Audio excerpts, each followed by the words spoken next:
시간을 못 보고 들어오다가 갑자기 차들이 다 서 있는 거예요.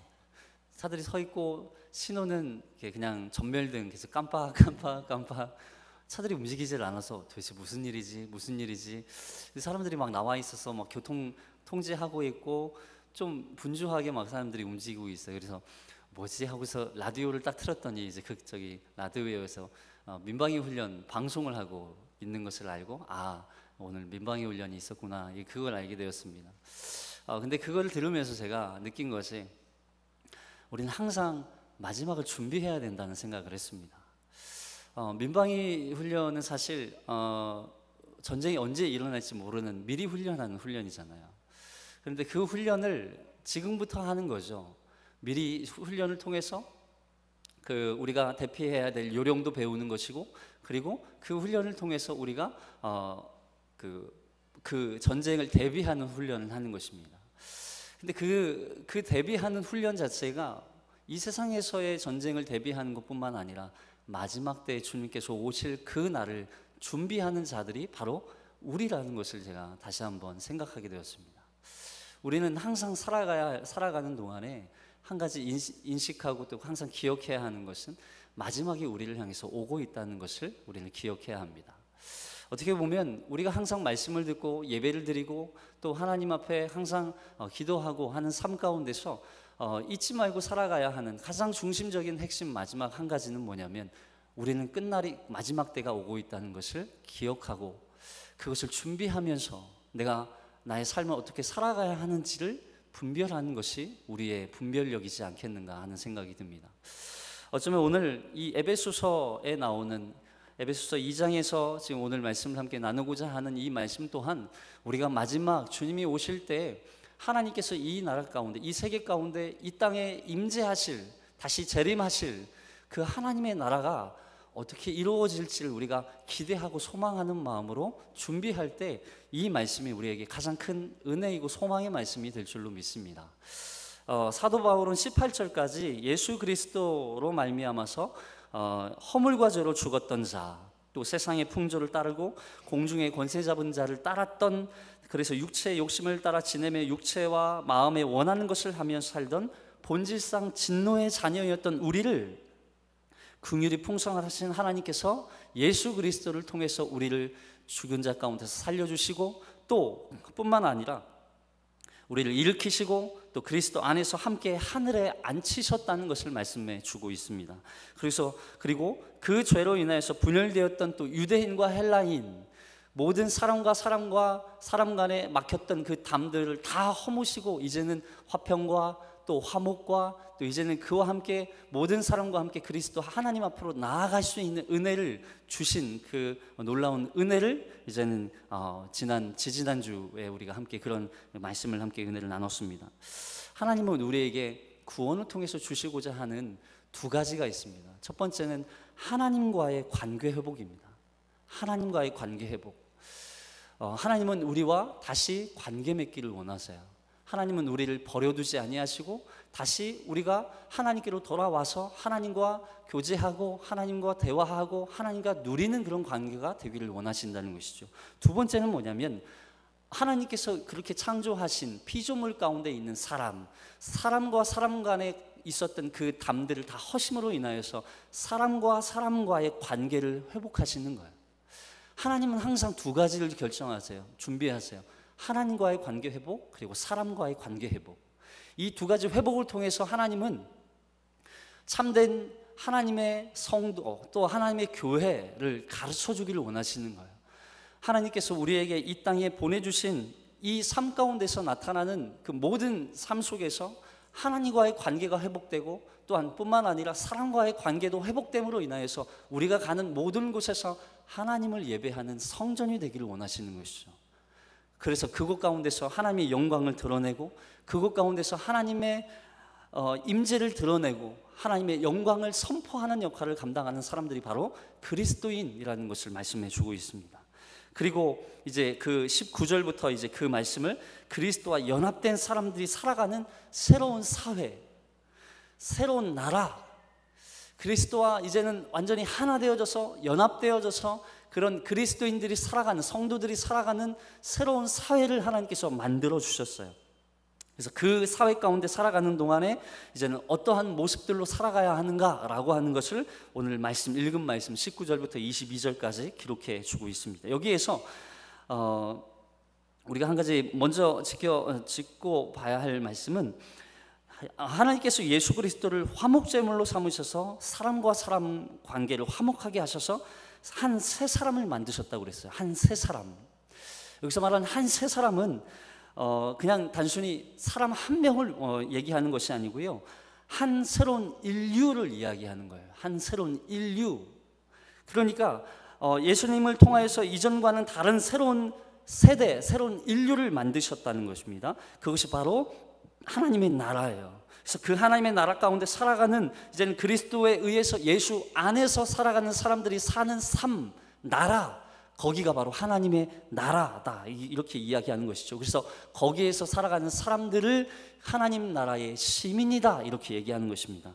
자, 우리 19절 말씀을 먼저 함께 읽어보겠습니다. 19절 말씀 시작.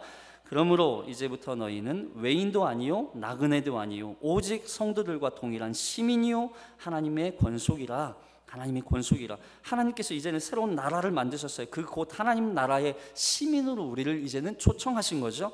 그래서 여기에서는 너희는 외인도 아니요 소외된 자들도 아니라는 것이죠. 속하지 아니하여서 떠돌아다니는 사람들이 아니라는 것입니다. 그리고 너희는 나그네도 아니요 외국인도 아니라는 거예요. 하나님 나라에서 이제는 오늘날 소외된 이웃에 대해서 굉장히 관심이 요즘 또 다시 한번 생기고 있습니다.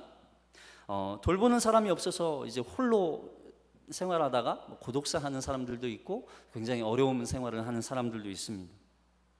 사실 그 사람들이 이렇게 소외된 것에는 주변 사람이나 가족의 관심을 받지 못한 것뿐만 아니라, 사실 이 사람들에게 정말 철저한 소외된 것, 또 버림받은 것 같은 그런 이 소외된 것은 어찌 보면 이 사람들이 사람과의 관계로부터 소외된 것뿐만 아니라 이 사람들은 하나님의 관계로부터 소외되었다는 것을 우리는 알 수 있습니다.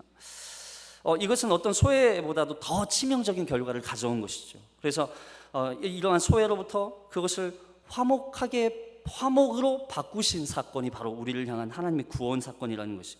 우리는 원래 소외된 자들이었어요. 우리를 원래 하나님 앞에 버림받은 자들이었어요. 외인이었어요. 하나님 나라와 전혀 관계없는 사람들이었어요. 그런데 그럼에도 불구하고 우리를 하나님 나라에 들어갈 백성들로 우리를 삼아 주셨다는 것이죠. 그래서 우리가 그렇게 하나님 나라에 들어온 자들이며, 또한 이제는 하나님과 교제할 수 있는, 하나님과 또 그런 관계 가운데 놓인 하나님의 백성들이라, 이런 말씀을 하고 있는 것입니다. 그래서 우리는 그런 소외된 자들에서부터 화목해 된 자들로 바뀐 신분을 가지고 있는 사람들, 신분의 변화를 가진 사람들이라는 것입니다. 그래서 2장에서 1절부터 10절까지는 하나님으로부터 소외된 자들에 대해서 설명하고 있고, 그리고 11절부터 22절까지는 이제 피조물과 피조물로부터 이제 소외된 사람들, 소외된 것에 대해서 기록하고 있습니다. 그런데 여기서 하나님과 또 사람과의 막힌 담, 또 피조물과 피조물, 또 사람과 사람 사이에 막힌 담을 예수께서 허무시고 또 철저한 소외로부터 우리를 화목하게 하신 사건을 우리는 구원이다라고 하는 것을 기억하시기 바랍니다. 그래서 그렇게 구원받은 사람들이 사는 세계가 바로 하나님 나라라고 하는 것을 말씀하고 있어요. 그렇게 소외된 자들로부터 소외되었던 우리 존재를 이제 예수 그리스도로 말미암아 하나님 나라에 들어와서 이제는 하나님 나라에서 살아가는 하나님의 시민으로 우리를 불러주신 사건이 구원이라는 것이죠. 그래서 자, 빌립보서 3장 20절 말씀을 함께 보겠습니다. 빌립보서 3장 20절 말씀 함께 있습니다. 시작. 그러나 우리의 시민권은 하늘에 있는지라 거기로부터 구원하는 자 곧 주 예수 그리스도를 기다리노니. 우리의 시민권은 하늘에 있는지라. 우리의 시민권은 하늘에 있는지라. 우리의 시민권은 이 땅에 있는 것이 아니라는 것입니다. 우리의 시민권은 여기에서 우리의 시민권을 찾는 것이 아니라는 것입니다. 우리의 시민권은 하늘에 있다는 것입니다. 우리의 시민권은 하나님께서 우리를 이 세상, 이 저주받은 이 세상, 지옥과 같은 이 세상에서 우리를 건져내서 이제는 영원한 그 하나님 나라로 들어오게 하신 그 놀라운 시민권을 우리에게 허락해 주셨다는 것입니다. 그래서 그 하나님 나라에 우리의 시민권이 있는 거예요. 우리는 이 땅에서 우리의 시민권을 찾는 것이 아니라, 이 땅에서 우리의 시민권을 누리기 위해서 사는 자들이 아니라, 그 영원한 하나님 나라에서 시민권을 누리면서 살기 위해서 여기는 여전히 우리는 그냥 지나가는 자들이지, 우리의 시민권은 영원한 하나님 나라에 있다라고 하는 것이죠. 근데 시민의 특징이 있습니다. 시민의 특징은 그 하나님 나라의 법과 관습을 따른다는 거예요.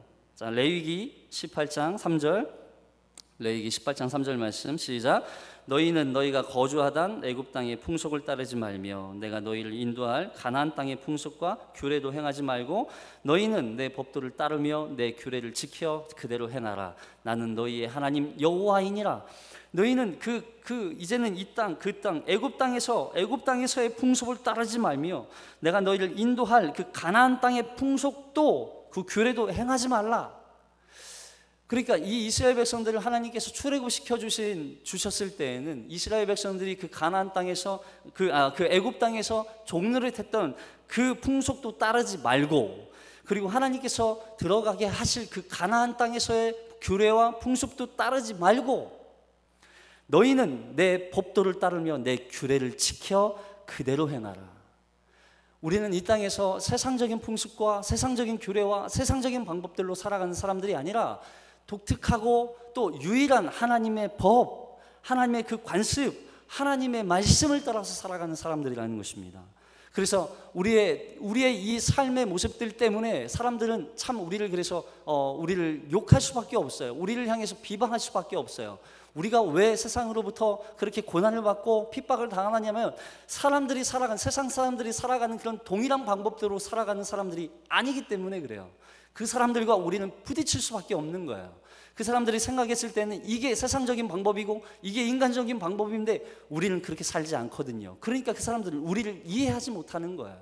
그 사람들과 우리는 다를 수밖에 없는 거예요. 근데 만약에 이것이 부딪히지 않고 다르지 않다면 우리는 세상의 풍습을 여전히 쫓고 있는 사람들이라는 것이죠. 그래서 하나님 나라의 시민은 하나님 나라의 법을 따르기 시작해요. 하나님의 말씀을 따르기 시작해요. 그래서 그리스도인은 하나님 나라의 법을 사랑하는 사람들이에요.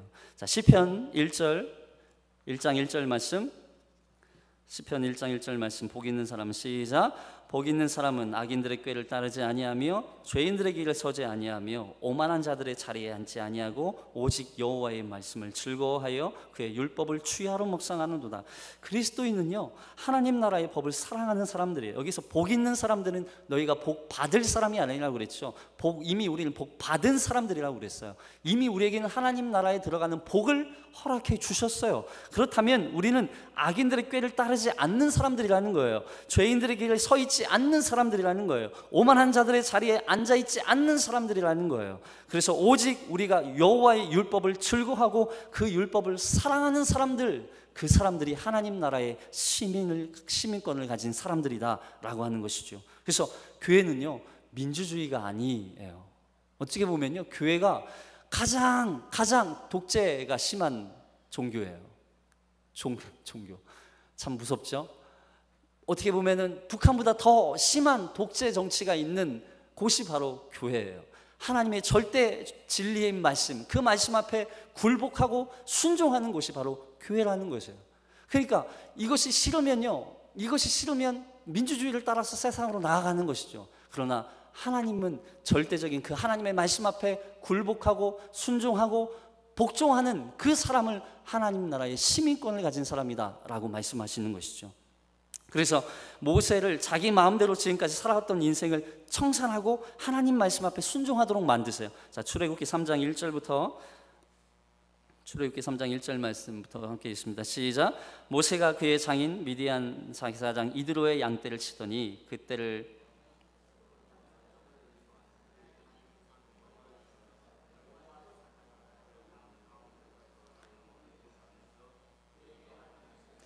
그가 보니 떨기나무에 불이 붙었으나 그 떨기나무가 사라지지 아니하는지라. 이에 모세가 이르되 내가 돌이켜 가서 이 큰 광경을 보리라.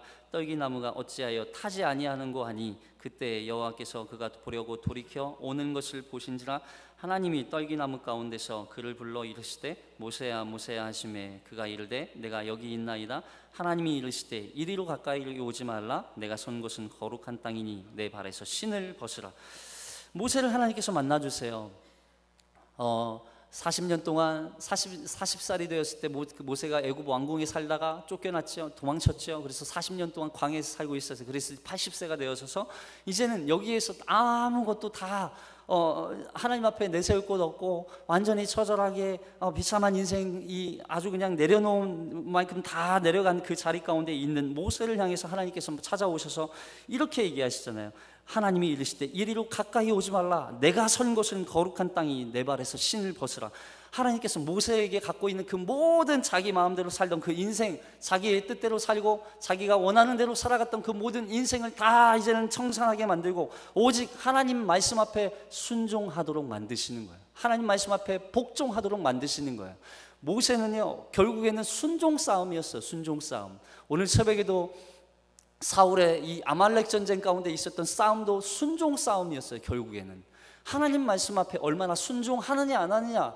사울이 아말렉 전투에서 자기가 전쟁에서 정말 보니까 살진 암소 뭐 양 너무 기름지고 좋은 그런 가축들이 있으니까 이것들을 싹 빼놓는단 말이죠. 그리고서 나머지 좋지 않은 것만 싹 죽여요. 그러면 이것은요 하나님 말씀 앞에 순종하지 않은 사울에 대한 하나님의 심판이 거기서 내려지기 시작하는 거예요. 그래서 결국 사울을 하나님께서 버리시죠. 하나님을 버리세요. 여러분 우리의 신앙은요 결국 하나님 말씀 앞에 얼마나 순종하느냐에 따라 달린 거예요. 하나님 말씀 앞에 우리가 순종하느냐 순종하지 않느냐, 하나님의 그 법을 따르느냐 따르지 않느냐, 그 법대로 살아가느냐 살아가지 않느냐가 우리의 하나님 나라의 시민권으로 살아가느냐 아니하느냐예요. 만약에 우리가 대한민국으로서 국적을 가진 사람이라면 대한민국 국적을 따라야 돼요. 만약에 이것을 따르지 않는다 그러면 추방당할 수밖에 없는 거죠. 아니면 감옥에 가든지. 미국에 가면 미국의 법을 따라야 돼요. 그렇지 않으면 그 나라에서 추방당하는 거예요. 우리도 마찬가지예요. 우리는 하나님 나라의 시민권을 가진 자들로서 그 시민권을 위해서는, 시민권을 가진 자들은 하나님 나라의 법을 따라야 한다는 거예요. 그리고 시민은 왕과 나라로부터 보호를 받는다는 것이죠. 자, 시편 4장 8절, 4편 8절 말씀 함께 있습니다. 시작. 내가 평안히 눕고 자기도 하리니 나를 안전히 살게 하시는 이는 오직 여호와이시니이다. 내가 평안히 눕고 자기도 하리니 나를 안전하게 살게 하시는 이는 오직 여호와이시니. 여호와로부터 우리가 보호받는다는 것이죠. 우리가 평안히 눕고 잘 수 있는, 안전하게 살 수 있는 그것은 여호와께서 우리를 지키시고 계시기 때문에, 우리를 보호하고 계시기 때문이라는 것이죠. 시편 121편 1절 말씀 시작. 내가 산을 향하여 눈을 들리라. 나의 도움이 어디서 올까? 우리의 도움이 어디서 올까? 여호와에게서 오기. 여호와에게서. 우리의 도움은 오직 여호와에게서로부터 온다는 것입니다. 자, 로마서 8장 31절 말씀입니다. 그런즉 시작. 그런즉 이 일에 대하여 우리가 무슨 말 하리요? 만일 하나님이 우리를 위하시면 누가 우리를 대적하리요? 누가 우리를 대적하리요? 하나님이 우리를 위하시면 누가 우리를 대적하리요? 하나님 나라의 시민을 하나님께서는 건드리지 못하도록 만드신다는 거예요. 하나님께서는 하나님 나라의 백성을 건드리지 못하도록 만드신다는 거예요. 그래서 결국에는 하나님 나라로부터 보호를 받는다는 것이죠. 법적으로, 그리고 하나님의 능력으로 보호를 받는 거예요. 자, 그리고 세 번째로 시민권을 가진 자들은 마땅한 권리와 보장을 받습니다. 네, 말씀 기록 안 해놨네요. 네. 시민권을 가진 자들은 마땅한 권리와 또 보장을 받아요. 어떠한 보장이에요? 우리 대한민국 헌법에도 이런 권리 보장이 있어요. 모든 국민은 인간으로서의 존엄과 가치를 가지며 행복을 추구할 권리를 가진다. 그래서 평등권이 있고 자유권이 있고 참정권이 있고 청구권이 있고 사회권이 있고, 모든 국민은 인간으로서의 존엄과 가치를 갖는다는. 우리는요 하나님 나라의 가치가 얼마나 큰 자들인지 아십니까? 우리의 가치가 하나님 나라에서 얼마나 큰 자들인지 아십니까? 하나님께서는 우리를 향하여서 땅에 있는 성도는 존귀한 자니 나의 모든 즐거움이 저희에게 있도다. 우리의 가치는요, 하나님의 기쁨이에요. 하나님의 기쁨. 그런 놀라운 가치를 우리에게 가진 자들이에요.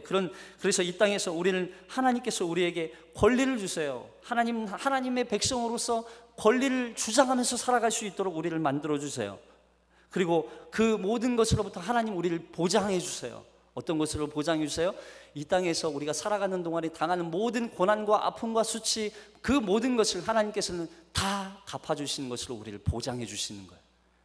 우리는 이 땅에서 하나님의 시민권으로 살아가면서 우리가 여기에서 그것을 우리의 어떤 기쁨을 위해서, 또한 우리가 여기에서 만족을 위해서 살아가는 자들이 아니라 여기에서 당하는 그런 모든 어려움들이 마지막에 하나님께서 우리에게 주실 영광의 면류관이 된다는 것입니다. 그래서 그 하나님 나라에 들어간 하나님 나라의 시민권을 가진 자들이다. 우리는 하나님 나라의 시민권을 가진 자들인 줄로 믿으시기 바랍니다. 두 번째는 우리는 하나님의 권속이라. 자, 19절 말씀 한 번 더 읽어보겠습니다. 19절 말씀 시작. 그러므로 이제부터 너희는 외인도 아니요 나그네도 아니요 오직 성도들과 동일한 시민이요 하나님의 권속이라. 여기서 시민에서 여기 보니까 너희는 권속이라, 하나님의 권속이라. 권속이라는 것은 가족을 의미하는 그런 단어입니다.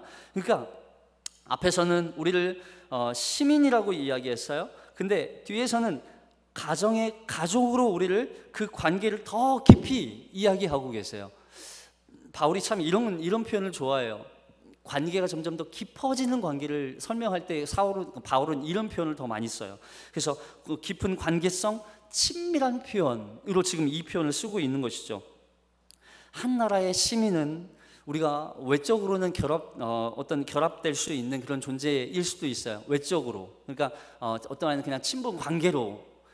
그러나 가족은 아주 깊고 친밀하게 결합되어 있는 그런 관계라는 것이죠. 그래서 시민은 좀 가까운 것처럼 보이지만 먼 관계예요. 여기 우리도 이제 대전 시민으로서 살아가고 있잖아요. 대전 시민은 좀 가까운 데 살고 있는 것처럼 보이지만 그러나 관계적으로는 굉장히 먼 사람들이죠. 뭐 친분이 있는 것도 아니고 또 전혀 모르는 관계들도 있고. 그러나 가족은 그렇지 않다는 거예요. 비인격적으로 우리는 시민으로서 살아갈 수 있어요. 그러나 가정은 내적인 결합이에요. 내적인 결합. 그래서 인격적인 그런 결합된 관계, 그것이 바로 가족이라는 거예요. 그래서 여기에서도 말하는 것처럼 동일하게 우리를 하나님의 권속이라, 우리를 하나님과 인격적으로 결합된, 하나님과 인격적으로 하나된, 하나님과 완전히 연합된 그런 관계, 하나님의 가정의 하나님의 가족들로 우리를 불러주셨다는 거예요. 그래서 그리스도 안에서 유대인과 이방인이 하나님의 통치 아래에서 같은 시민이자 또 동료 이상의 관계, 우리는 그런 관계라는 거예요. 그래서 성도는 예수님 안에서 동일한 하나님의 나라의 시민이자 우리는 다 같은 동료인 그런 동시에 우리는 더 깊은 관계, 가족과도 같은 관계라고 하는 것을 말씀해 주고 있는 거예요. 우리는요, 하나님 앞에 다 입양된 사람들이에요. 따져서 생각해 보세요. 우리가 다 하나님이 계시고 그 하나님 앞에 우리가 다 입양된 사람이라면, 다 하나님 앞 밑으로 다 호적 신고가 된 사람들이라면 우리는 다 동일한 가족이라는 거예요. 우리는 한 아버지를 섬기는 동일한 가족이라는 것이에요. 그래서 이제부터 우리는 같은 아버지를 모시고 살아가는 한 가족이라는 것을 말씀해 주고 있어요. 그래서 모든 같은 위치에 있는 자들, 하나님이 우리의 아버지라는 것도 중요하지만 여기에서 바울이 얘기하는 것은요, 바울이 강조하고 있는 것은 그 아버지의 자녀들이 이제는 모든 장벽들이 다 허물어지고 모든 담들이 다 허물어지고 이제는 정말 가족같이 완전히 하나된 그런 관계, 그런 형제 자매, 우리는 다 형제 자매다라고 하는 것을 바울은 여기서 강조하고 있는 것입니다. 가족은 혈연 관계예요. 혈연 관계. 가족은 피를 나눈 형제 자매예요. 피가 통하지, 물론 이제 입양한 그런 가족들도 있겠죠. 그러나 가족은요, 피를 통한 그런 가족들이에요. 피를 나눈 형제들이에요. 우리는 어찌 보면 예수님의 피가 우리 가운데 다 공급되어진 예수님의 피로 우리는 하나된 가족이라는 거예요. 여기에서 예수의 피를 안 받은 사람이 계십니까? 여기에서 예수의 피로 구원받지 않은 사람 계십니까? 아니요, 없다는 거예요. 우리는 다 예수의 피로 구원받은 사람들이라는 거예요. 그러면 우리는 하나님의 권속, 하나님의 한 가정, 한 가족이라는 거예요. 제가 이 말씀을 준비하면서 참 이 말씀이 어려웠어요. 우리 가정이라는 것을 어떻게 설명하지? 근데 제가 오늘 말씀 새벽에 맥세인 성경을 보면서 이런 말씀이 있었어요. 사무엘상 15장 오늘 맥세인 성경이었어요. 사무엘에게 이제 사울에게 아말렉을 치라는 하나님의 명령이 떨어지죠. 그리고서 아말렉을 쳐서 다 진멸하라, 다 제거하라, 아무것도 남기지 말라고 그랬어요. 근데 사울이 가축들을 남기죠. 그러자 하나님께서 사무엘을 찾아가셔서 사무엘에게 이렇게 이야기했어요. 내가 사울을 세운 것을 후회한다. 그러면서 이 사무엘이 하나님 앞에 밤새 기도하는 장면이 나타나요. 하나님 앞에 밤새 기도해요. 날이 새도록 온 밤을 하나님께 기도하였더라, 이런 말씀이 나타나요. 제가 그 말씀을 보고 깨달았어요. 여러분, 가족은요 사울과 같은 사람이라 할지라도, 사울과 같이 하나님 앞에 범죄하고 좀 모자라고 부족하고 우리가 생각했을 땐 참 저 사람 정말 못난 것처럼 보이고 아무것도 아닌 것처럼 보이지만, 그럼에도 불구하고 사무엘처럼 사울을 위해서 밤새 여호와 앞에 기도하는 사람이 가족이에요. 그게 가족이에요. 가족은 뭐 서로 그냥 밥 한번 챙겨주고 이런 관계가 아니라 하나님 앞에 온 밤을 새서 여러분, 사무엘이 뭐라고 기도했겠습니까? 하나님, 사울을 치세요, 그냥 그랬겠습니까? 아니에요. 보니까요, 사무엘이 밤새도록 사울이 자기의 죄를 깨닫고 하나님께로 돌아오기를 기도했다는 그런 의견들이 더 많아요. 그럼 우리가 가족이라는 것은요, 우리에게 부족하고 때로는 좀 어렵고 때로는 좀 힘들고 때로는 저 사람은 아닌 것 같아 보여도, 나하고 정말 친하게 지내고 싶지 않아 보이는 그런 사람이라 할지라도 우리는 그 사람을 위해서 밤새 기도할 수 있는 사람이어야 돼요. 그 사람과의 관계가 바로 가족이에요. 그 사람이 하나님께로 돌아오기를 원하고, 때로는 그 사람이 정말 죄악 가운데 있다 할지라도 그 사람을 버리는 것이 아니라 그 사람을 향해서 하나님을 위해 하나님께 기도하는 사람, 밤새도록 기도해 주는 사람, 그 사람이 바로 가족이라는 거예요. 여러분, 우리 가운데 기도가 필요한 사람들이 굉장히 많습니다. 이 교회 가운데도 제가 금요일 철야 기도할 때 또 기도할 때마다 수요 기도회 때도 이제 기도회 끝나고 이제 항상 기도하고 늦게까지 기도하고 가는 청년들이 있어요. 항상 저는 이 교회가 소망이 있는 이유가 바로 그 청년들 때문이라고 생각합니다. 물론 어르신들의 기도도 참 근데 청년들이요, 늦게까지 남아서 자기의 삶을 위해서 또 무엇을 위해서 기도하는지는 모르지만 아무튼 그 사람들이 기도하기 때문에 이 교회가 소망이 있는 거예요. 여러분, 기도만이 우리를 살릴 수 있어요. 우리가 가족이라는 것을 어떻게 증명할 수 있어요? 가족은요, 그냥 피만 나눴다고 가족이 아니에요. 가족은 하나님 앞에 그 사람을 위해서, 그 영혼을 위하여서 밤이 맞도록 기도해 주는 사람이 가족이에요. 성도가 성도를, 또 성도가 목사를, 또 목사가 성도를 위하여서 밤이 맞도록 기도하는 관계, 그 관계가 바로 하나님 앞에 바로 세움받은 가족입니다. 이 교회가 하나님 앞에 그렇게 가족처럼 세움받는 교회가 되기를 축원합니다. 아멘. 자, 우리 20절 말씀 함께 보겠습니다. 20절 말씀 시작. 너희는 사도들과 선지자들의 터 위에 세우심을 입은 자라, 그리스도 예수께서 친히 모퉁이돌이 되셨느니라. 이제는 그렇게 세움받은 하나님의 가족이라 말씀하시면서 너희는 사도들과 선지자들의 터 위에 세우심을 입은 자라, 이렇게 얘기하고 있어요. 사실 여기에서 말하는 사도 그리고 선지자는 좀 우리가 그냥 이해해서는 안 되고요. 여기에서 말하는 사도의 기준이 있어요. 사실 지금 오늘날 말하는 막 신사도 운동 막 이렇게 해가지고 오늘도 우리도 사도로 부름받았다, 우리도 사도행전 29장을 쓸 수 있다, 이렇게 얘기하는 그런 사도가 아니라는 것이죠. 그래서 사도의 기준이 있어요. 사도는요, 부활하신 주님을 본 사람들이에요. 그 현장에서 부활하신 주님을 본 사람들. 그래서 바울도 부활하신 주님을 다메섹에서 보았기 때문에 바울도 사도가 된 것이죠. 그리고 사도는 특별히 부름받은 사람들, 어떻게 해요? 부활하신 주님에 대해서 복음을 전하는 자들로 보냄받은 사람들이에요. 부활하신 그 예수 그리스도를 증거할 수 있는 또 전할 자들로, 복음을 전할 자들로 부름받은 사람들이 바로 사도들이라는 것이죠. 근데 그리고 그 사도들은 특별히 권위를 받은 자들이었어요. 그러니까 오늘날 우리가 말한 지금 이제 이 초대교회 때 예수님의 죽으심과 부활을 본 사람들에 의해서 교회가 세워질 때까지만 필요한 것이 사도예요. 그러니까 오늘날 사도는 그런 의미의 사도가 아니라 좀 잘못하면 이 사이 좀 이렇게 신비주의에 빠질 수 있는 사도 운동은 좀 그렇습니다.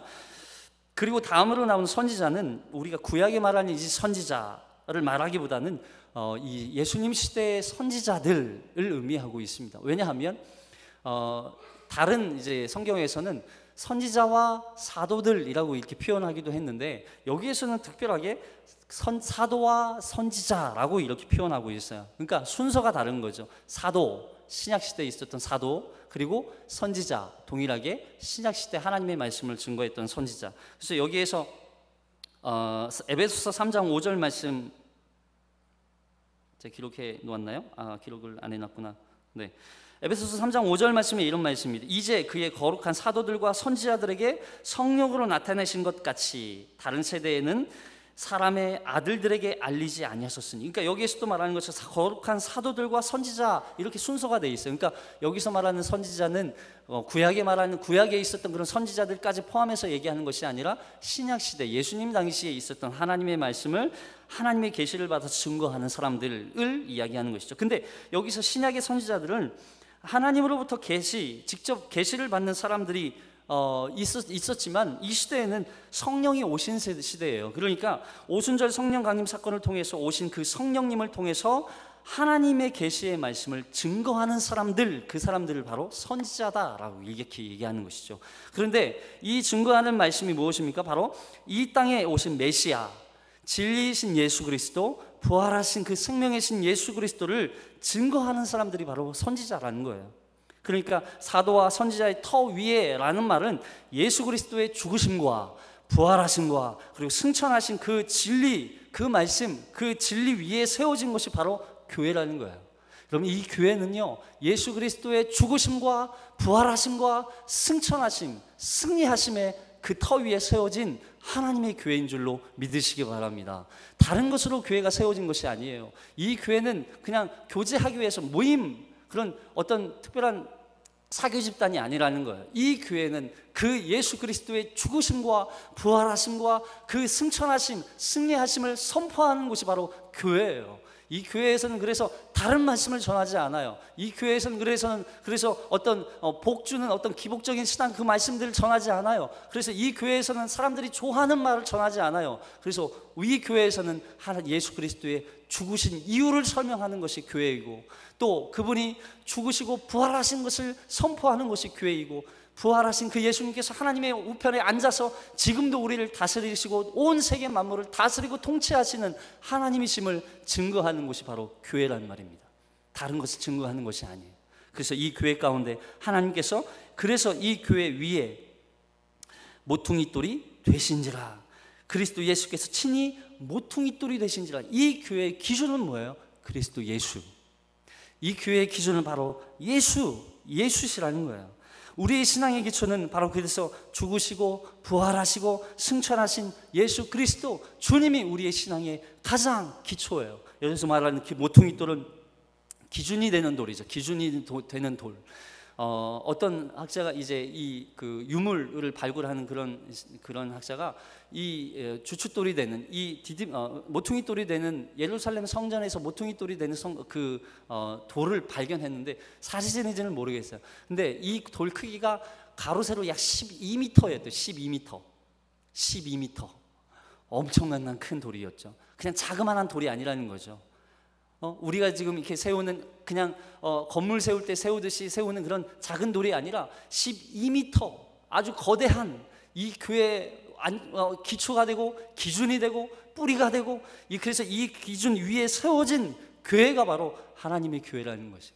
그래서 이 교회를 통하여서 하나님의 말씀이 선포될 때 이 교회는 예수 그리스도의 죽으심과 부활하심과 승천하심을 증거하는 교회가 바로 하나님의 교회다라고 하는 것입니다. 마가복음 7장 마태복음 7장 24절 말씀 함께 읽습니다. 마태복음 7장 24절 뒤에 있습니다. 시작.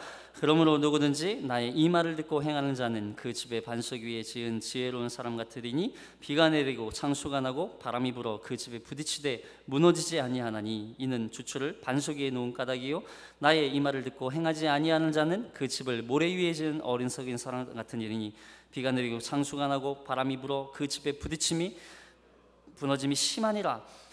이 반석 위에 지은 사람은 지혜로워서 비가 내리고 창수가 나고 바람이 불어도 그 집에 부딪혀도 흔들리지 않는다는 거예요. 여러분, 우리의 신앙이 그리스도 예수에게 뿌리를 받고 그 기초 위에 서 있으면 우리는 흔들리지 않습니다. 이 교회는 그리스도 예수께서 죽으시고 부활하셔서 승리하시고 승천하셔서 여전히 살아계셔서 하나님 우편에서 우리를 다스리시고 이 교회를 붙잡고 계신다는 것을 선포하면 이 교회는 흔들리지 않는다는 거예요. 근데 이것이 선포되지 않고 인간적인 어떤 그런 교제 중심, 인간적인 어떤 그런 관계, 그런 사교 집단으로 전락되면 이 교회는 실패하고 망하게 돼 있어요. 흔들리게 돼 있어요. 무너지는 거예요. 그래서 우리는 이것을 지키는 거예요. 이 강단에서 또 이 교회에서 하나님의 그 진리의 말씀만 선포되도록 우리가 이것을 힘써 지키는 거예요. 그래서 말씀이 육신되어 이 땅에 오신 예수 그리스도, 또 우리를 위하여서 이 땅에 오셨고 또 죽으셨을 뿐만 아니라 부활하신 주님이 우리 삶의 기준이 될 때 우리의 신앙은 흔들리지 않고 굳건하게 서서 이 믿음의 길을 걸어갈 수 있게 되는 것입니다. 그리고 네 번째, 우리는 다 하나님의 건물이라는 것이죠. 21절 말씀 함께 읽습니다. 시작. 그의 안에서 건물마다 서로 연결하여 주 안에서 성전이 되어가고 점점 이제 바울이 계속 점진적으로 조금씩 이 그리스도 하나님 나라에 사는 시민으로서 살아가는 사람들, 또 그 안에 있는 자들이 이제는 하나님 나라 세계 속에서 어떻게 세워져 가는지를 점진적으로 이 바울이 계속 표현하고 있어요. 처음에는 시민으로서, 또 그 다음에는 하나님의 가정의 가족으로서, 그리고서 이제는 그 모퉁이 돌 대신 예수 위에, 기초 위에 세워진 자들이 이제는 건물로 세워져서 연결되어져서 주 안에 성전이 되어져 가는 모습들을 점진적으로 보여주고 있습니다. 자, 교회는 어떤 곳이냐면 지어져 가는 건물이라는 거예요. 지어져 가는 건물. 베드로전서 2장 5절 말씀 함께 있습니다. 베드로전서 2장 5절 말씀 시작. 너희도 산돌같이 신령한 집으로 세워지고 예수 그리스도로 말미암아 하나님이 기쁘시게 받으실 신령한 제사를 드릴 거룩한 제사장이 될지라. 너희도 산돌같이 신령한 집으로 세워지고 산돌, 살아있는 돌같이 신령한 집으로 세워지고 예수 그리스도로 말미암아 하나님이 기쁘시게 받으실 신령한 제사를 드릴 거룩한 제사장이 되도록, 거룩한 곳이 되도록, 거룩한 교회가 되도록 이 교회는 지어져가는 건물이라는 것이죠. 이 당시 지금 예수님께서 바울이 기록할 이 당시죠. 이 당시에 건물을 어떻게 지었겠습니까? 오늘날처럼 돌을 기계로 자르고 운반하고 이런 게 쉬운 그런 시절이 아니죠. 굉장히 어렵게 돌을 잘라였었고 또 어렵게 돌을 또 운반해야 했었습니다. 그러니까 큰 돌산에서 이제 이거 채석장이라고 그러잖아요. 채석장에서 이거를 이제 돌을 찾아서 망치와 정으로 이걸 계속 두드려 가지고 필요한 만큼을 이제 쪼아서 이걸 깨부셔야 되죠. 그래서 깨부신 다음에 이것을 또 어떻게 해서든 또 막 돌을 이용했든 아니면 또 나무를 이용했든 막 날랐겠죠. 막 사람들이 어떻게 끌었든 간에 뭐 짐승들을 태워서 했든 간에 아무튼 이것들을 날랐을 거예요. 그렇게 어렵게 옮긴 다음에는 모양을 만들어야 이 돌을 통해서 건물을 만들 수 있는 거예요. 그래서 계속 이 돌을 정으로 계속 치고 망치와 정으로 계속 쳐서 모양을 만들기 시작하는 거예요. 필요 없는 부분을 잘라내고 제거하고 두드려서 평판하게 만들고 또 이 모양에 맞춰서 딱 맞도록 이 돌들을 맞춰 나가는 거예요. 아주 딱 맞게 흔들리지 않을 정도로 정확한 위치에 맞춰서 아무리 움직이더라도 움직이지 않을 만큼 이 돌을 계속 쌓아가는 것이죠. 옛날 분들은 이 돌 사이에 면도날도 들어가지 않도록 돌을 맞췄다, 그런 얘기도 있더라고요. 아무튼 이제 그러니까 아주 정확하게 맞추기 위해서 깎고 또 깎고 쪼고 두드리고 깨는 작업을 해야 했다는 것입니다. 우리가 이 교회 건물로 지어지기 위해서는요, 우리는 항상 깨져야 돼요.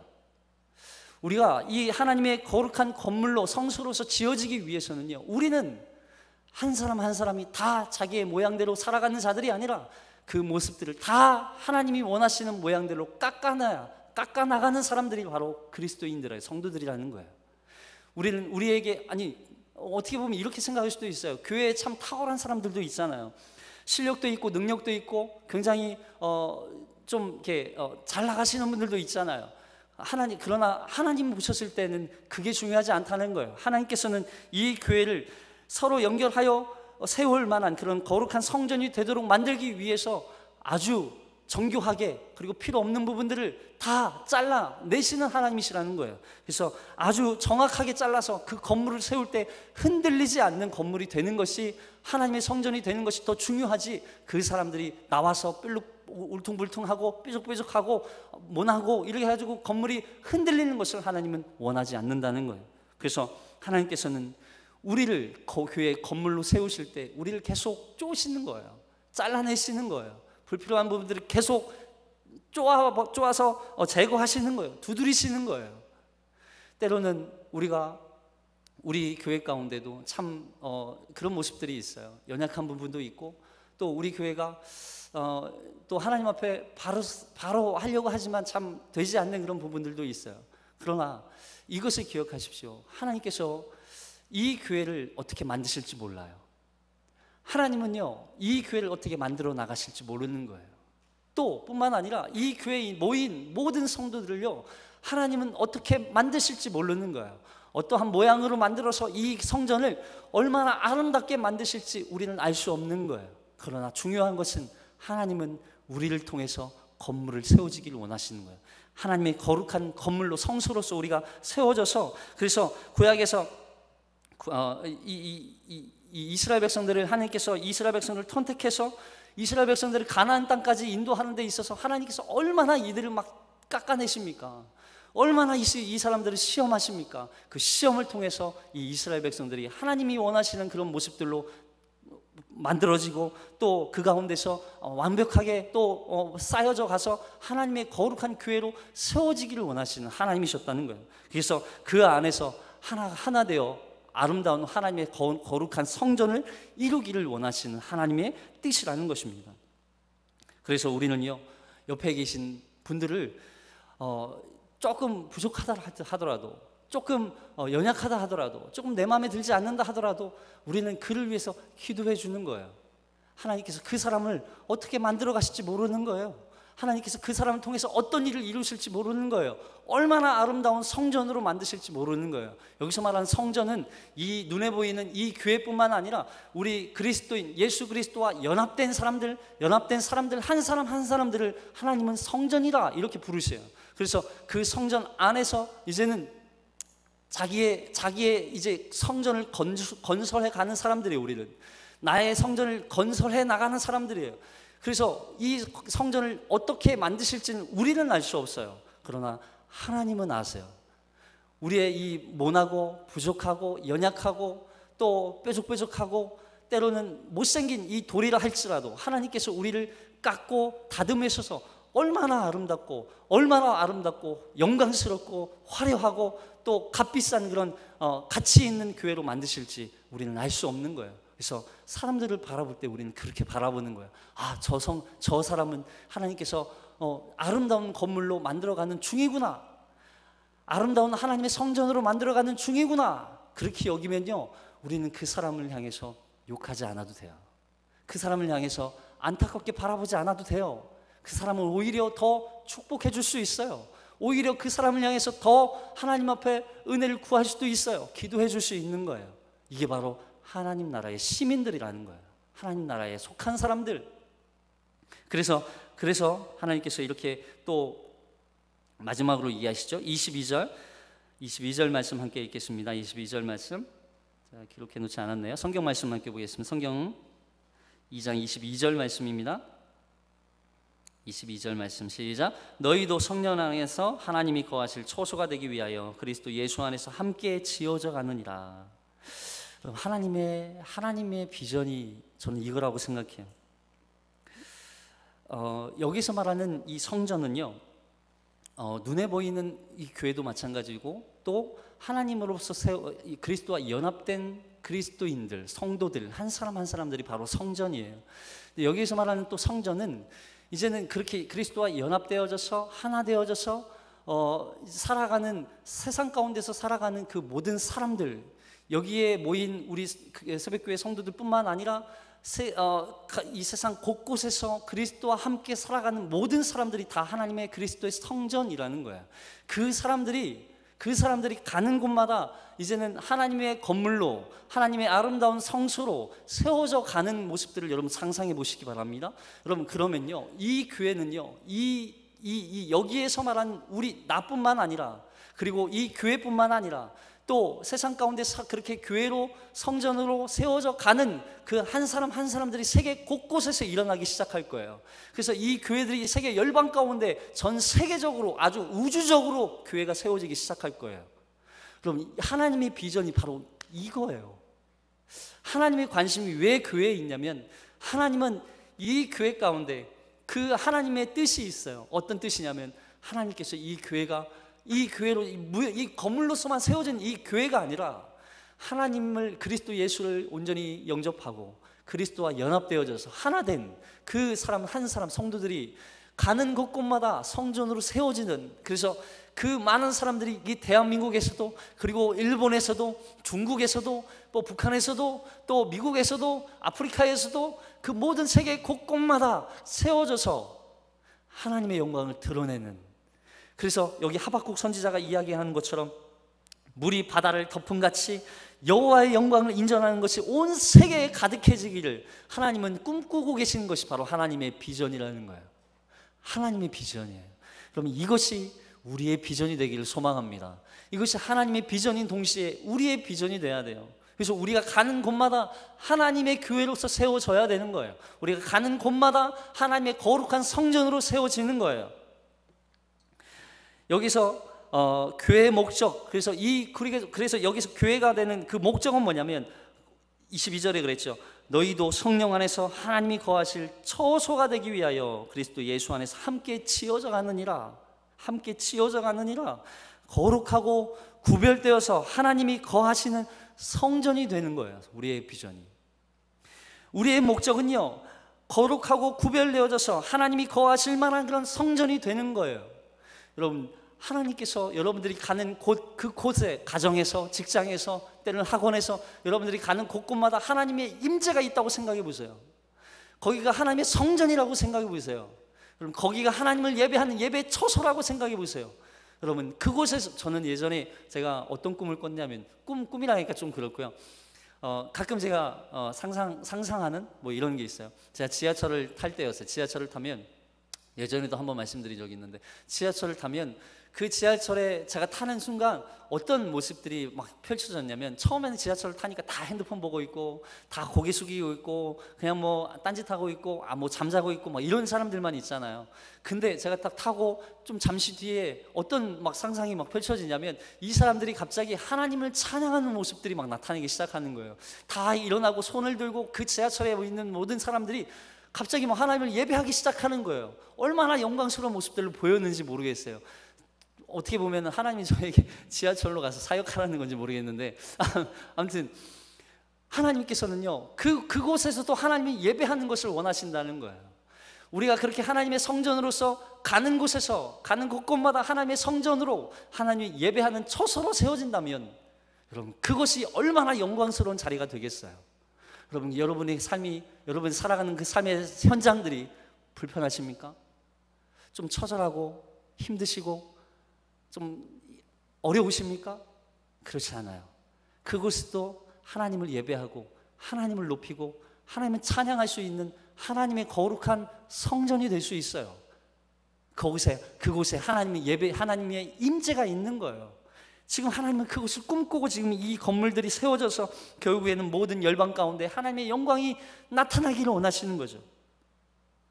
물론 그래서 교회의 목적은 뭐냐면, 교회의 목적은 항상 우리는 이것을 그리스도의 거룩하고 구별되어져서 하나님이 거하시는 처소가 되는 거예요. 교회의 목적이 성장이 되어서는 안 돼요.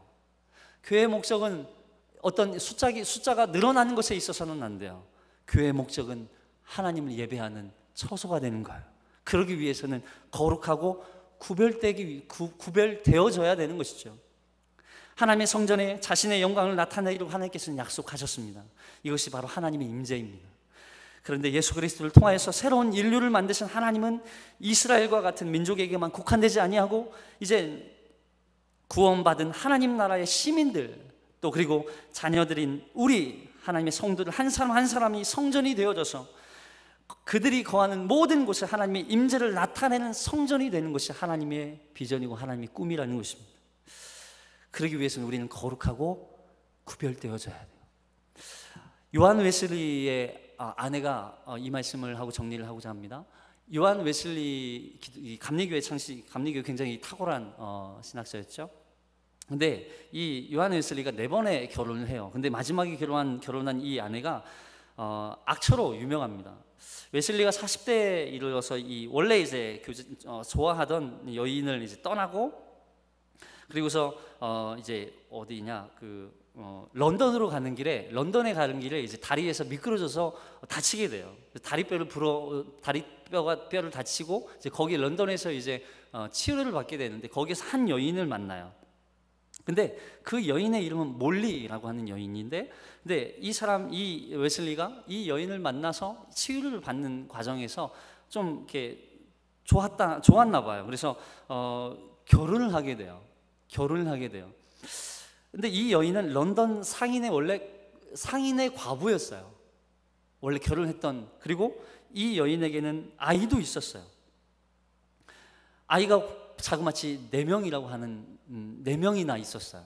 그러니까 도대체 웨슬리가 왜 이런 여자하고 결혼했는지 이해가 되지 않아요. 그의 나이 47세였어요. 너무 갑작스럽게 결혼을 하게 된 이 두 사람의 삶은 행복하지 않았습니다. 불행하였습니다.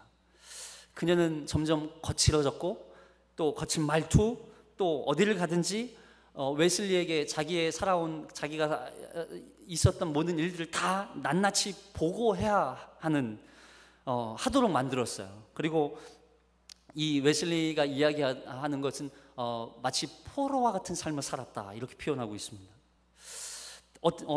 언젠가는 이 웨슬리가 설교를 마치고 돌아왔는데 이 아내가 몰리가 이 웨슬리의 머리채를 잡았어요. 머리채를 잡고 막 끌고 다니기 시작. 방바닥을 다 끌고 다니기 시작합니다. 그러면서 이 웨슬리를 향해서 막 저주를 퍼붓고 막 욕을 하고 그랬다고 합니다. 아니, 웨슬리는 전 세계는 나의 교구다라고 이야기하면서 모든 세계 가운데 돌아다니면서 하나님의 복음을 전하고 또 부흥을 일으켰던 사람 중에 한 사람인데, 왜 이런 여인을 만나서 이런 고난을 당했을까? 이런 어려움을 당했을까? 웨슬리가 이 여인 아내가 죽고 회고하면서 이런 이야기를 했습니다. 아내에게, 당신은 나의 거룩을 위해서 하나님이 나에게 주신 하나님의 선물입니다. 여러분, 우리는 항상 이렇게 생각해요. 나의 이 어려움 때문에 나는 하나님을 가까이 할 수 없다. 나는 이 문제 때문에 하나님께 더 나아갈 수 없다. 그러나 하나님은 우리에게 이 어려움, 고난을 통해서 하나님 우리를 거룩하게 만들기를 원하시는 거예요. 어쩌면 이 대전새벽교회가 더 거룩해지기를 원하셔서 하나님께서 더 연단하시는 과정일 수도 있을 것 같아요. 우리는요, 우리의 삶 가운데서 마지막으로 추구해야 될, 바라봐야 할, 그리고 목적으로 바라봐야 할 유일한 목적이라면 우리는 하나님께서 우리 가운데 거룩하고 구별되어져서 그 삶 가운데서 하나님의 영광을 드러내는 하나님의 교회로 세워지기를 원하시는 것입니다. 웨슬리의 고백처럼 당신은 나의 거룩을 위해서 하나님이 나에게 주신 하나님의 선물입니다. 때로는 우리의 이 성전을 세우기 위해서 하나님께서는 우리의 마음에 안 드는 지체들을 붙여주세요. 목장을 보면 좀 한숨 나오시는 분들도 계시죠. 안타까운 분들도 계시죠.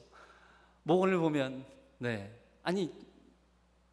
때로는 하나님 도대체 왜 이런 사람을 우리 교회에게 보내주셨을까? 왜 하나님은 이런 사람들을 우리에게 붙여주셨을까? 이렇게 생각할 수도 있어요. 그러나 하나님은 그 사람을 통해서 우리를 거룩하게 만들기를 원하시는 거예요. 웨슬리는 끝까지 이 여인을 버리지 않았어요.